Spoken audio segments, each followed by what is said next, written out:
നൗഷാദിൽ മറുപടി പറയട്ടെ. ശ്രീ നൗഷാദിൽ, ഇത് കാലികമായി പരിഷ്കരിക്കേണ്ടതിന്റെ ആവശ്യകതയെ തിരിച്ചറിയേണ്ടതല്ലേ? എന്താണ് മാധു സംശയം? കാലികമായി പരിഷ്കരിക്കുക എന്ന് പറഞ്ഞാൽ നിങ്ങൾ കണക്കുകൾ നിങ്ങൾ നോക്കുക. കഴിഞ്ഞ 10 വർഷത്തിനകം 900-ലധികം പേര് വനം വന്യജീവി ആക്രമണത്തിൽ കൊല്ലപ്പെട്ടു. 8,000-ഓളം പേര് ശയ്യാവലംബികളായി. ഇവരിൽ പകുതി പേർക്ക് പോലും കൃത്യമായിട്ട് കോമ്പൻസേഷൻ വെർച്വൽ ഫെൻസിംഗ് ആവട്ടെ. നിങ്ങളിങ്ങനെ പറഞ്ഞോണ്ടിരിക്കല്ലേ, അല്ല നിങ്ങളിങ്ങനെ എല്ലാത്തിലും കയറി പ്രസംഗിക്കല്ലേ. നിങ്ങളുടെ ഊഴത്തിൽ നിങ്ങൾ പറഞ്ഞാൽ മതി. നിങ്ങളിങ്ങനെ പറഞ്ഞോണ്ടിരിക്കുകയാണ്. നിങ്ങളും നിർത്തണ്ടേ. ഞാൻ എന്തിനു മറുപടി പറയണമെന്ന് ഞാൻ തീരുമാനിക്കും. നിങ്ങളിങ്ങനെ തുടർച്ചയായിട്ട് പറയില്ലേ. അങ്ങനെയാണെങ്കിൽ നിങ്ങൾ ഒരു വാക്ക് പോലും സംസാരിക്കില്ല. നിങ്ങൾ അങ്ങനെ ഞാൻ പറയുമ്പോൾ നിരന്തരമായിട്ട് കയറി ഇടപെടരുത്. ഒരു തവണ നിങ്ങൾക്ക് വഴങ്ങി തന്നോ, ഞാനതിന് മറുപടി പറയുമ്പോൾ നിങ്ങൾ വീണ്ടും പറഞ്ഞു തുടങ്ങുക. ഇത് എവിടുത്തെ ന്യായ സുഹൃത്തെ? ഒന്ന് വായടക്കണം, പറയട്ടെ. ഇവിടെ നിങ്ങൾ നിർത്തണ്ടേ. അതൊക്കെ ഒരു മര്യാദ കൊണ്ടാണ്. നിങ്ങൾ നിർത്തേ.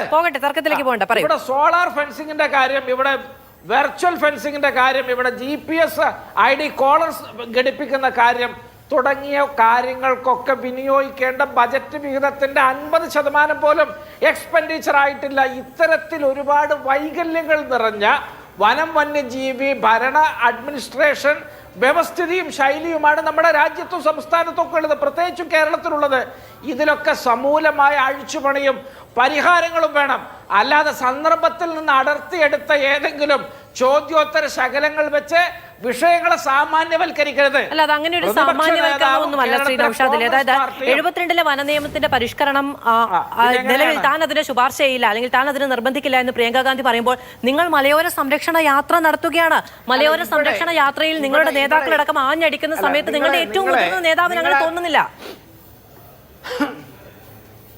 നിങ്ങളെ ഇതിനകത്ത് ഹണ്ടിങ് ഉൾപ്പെടെയുള്ള ചോദ്യങ്ങളോടുള്ള പ്രതികരണങ്ങളെ, അതുമായി ബന്ധപ്പെട്ട വനം വന്യജീവി സംരക്ഷണ നിയമവുമായി ബന്ധപ്പെട്ട ചോദ്യങ്ങൾക്കുള്ള ഉത്തരങ്ങളെ നിങ്ങൾ സാമാന്യവൽക്കരിക്കരുത്. കേരളത്തിലെ ഐക്യ ജനാധിപത്യ മുന്നണിയുടെ വളരെ പ്രഖ്യാപിതമായ നിലപാട് ഞങ്ങൾ ആഴ്ചകളെടുത്ത് നടത്തിയ മലയോര ജാഥയിൽ വളരെ കൃത്യമായിട്ട് പ്രതിപാദിച്ചിട്ടുണ്ട്. ഞങ്ങളെ സംബന്ധിച്ചിടത്തോളം സമൂലമായ പരിഷ്കരണം.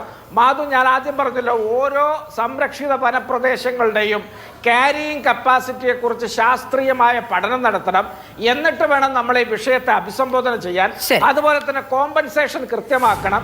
മറ്റെല്ലാവിധ പ്രവർത്തനങ്ങളും നമ്മളെക്കാൾ പുറകിലുള്ള സംസ്ഥാനങ്ങൾ വരെ മൊബൈൽ ആപ്പുകളും SMS-കളും ഒക്കെ ആയിട്ട് ആളുകൾക്ക് അലർട്ടാകാനും സംരക്ഷണ നിർദ്ദേശങ്ങൾ നൽകാനും ഒക്കെ മുമ്പോട്ട് വരുമ്പോൾ നമ്മുടെ സംസ്ഥാനത്ത് അതൊന്നും ഇല്ലാതിരിക്കുക എന്ന് പറഞ്ഞാൽ അത് നിർഭാഗ്യകരമാണ്.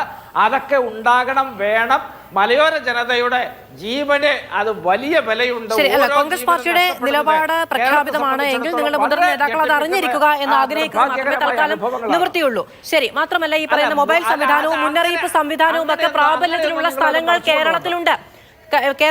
അവിടങ്ങളിലും കാട്ടാന ആക്രമണത്തിൽ ആഴ്ചയിൽ 1 വീതം മരണങ്ങളും മറ്റു കാര്യങ്ങളും ഒക്കെ ഉണ്ടാകുന്നുണ്ട്. ഈ മലക്കപ്പാറയ്ക്കപ്പുറത്ത് കാട്ടാനയുടെ സാന്നിധ്യം അറിഞ്ഞ് പ്രവർത്തിക്കുന്ന, മുന്നറിയിപ്പ് നൽകുന്ന, മൊബൈലിൽ മെസ്സേജ് വരുന്ന സംവിധാനമുണ്ട്. പക്ഷെ അവിടെയും ഏറ്റവും ചുരുങ്ങിയത് ഒരാഴ്ചക്കുള്ളിൽ പോലും ഈ പറയുന്ന ആക്രമണം ഉണ്ടായിട്ടുണ്ട്. അതിനൊക്കെ അപ്പുറത്ത് കാട്ടാന ആക്രമണത്തിന്റെ ഭീഷണിയിൽ തന്നെ, പുലിയുടെ ആക്രമണവുമായി ബന്ധപ്പെട്ട ഭീഷണിയിൽ തന്നെ ഒരു കുഞ്ഞിനെ എടുത്തുകൊണ്ട് പോയ വാർത്തയടക്കം നമുക്ക് ഓർമ്മയുണ്ടല്ലോ ആ പ്രദേശങ്ങളിലൊക്കെ. അപ്പോൾ ആ സംഭവങ്ങളൊക്കെ ഉണ്ടാകുന്നുണ്ട്. നമുക്ക് പ്രതിരോധിക്കാൻ കഴിയുന്ന സംവിധാനത്തിലേക്ക് അപ്പുറത്തും ഈ ഭീഷണി നിലനിൽക്കുന്നുണ്ട് എന്ന് നമുക്കറിയാം. കണ്ണടച്ചിരുട്ടാക്കിയിട്ട് കാര്യമില്ല എന്നുള്ളതുകൊണ്ടാണ് ഞാനത് പറയാം എന്ന് വിചാരിച്ചത്. ശ്രീ ബിജി അബ്രഹാം, ഞാൻ ശ്രീ അലക്സ് ഒടുകിലേക്കാണ് സാധാരണഗതിയിൽ വരേണ്ടത്. നിങ്ങൾ ഇടപെട്ട് രണ്ടുപേരും സംസാരിച്ച മുഴുവൻ സമയവും ശ്രീ ബിജി അബ്രഹാം, ഒരു നിമിഷം, ഞാൻ 3 പേരിലേക്ക് വരാം. ഇടവേളയ്ക്ക്